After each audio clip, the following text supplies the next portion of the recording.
¿Qué haces? ¡Hola! ¡Que se vaya! ¿Me firmas ¡Se un vaya! autógrafo? ¡Cerdo! ¡Eres un cerdo! ¡Venga, ¡Burro! bien!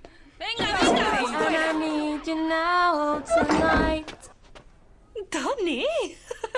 ¿Pero qué coño? ¿Perdona? Hola. Comprobaba su diafragma. ¿Qué cojones estás haciendo?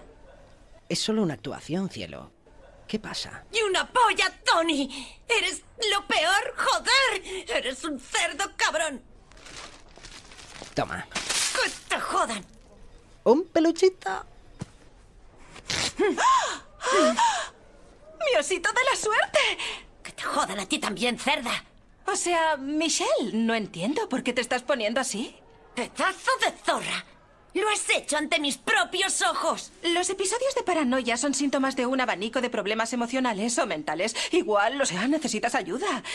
Mi madre es psicóloga. Si quieres... ¡Au! ¡Te voy a matar, puta zorra chupapollas zoofílica! Lo que ha soltado la rubia. Adiós, Tony. Hasta ahora. Abigail, ¿me dejas a solas con Sid? Sí, necesito las pastillas. ¿Ves? Te dije que valdría la pena. Michelle y yo hemos roto. ¿Lo has hecho aposta? Ve a por ella. ¿Qué? Venga, el amor no da oportunidades. ¡Pero es tu novia! Y tú la quieres. ¿Qué? Cambiar es maravilloso.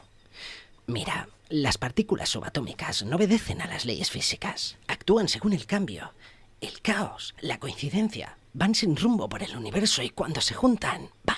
Energía. Nos pasa lo mismo. Por eso el universo es tan maravilloso, impredecible. Por eso es tan divertido. Voy a ver si está bien, ¿vale? Sid. ¡Pam!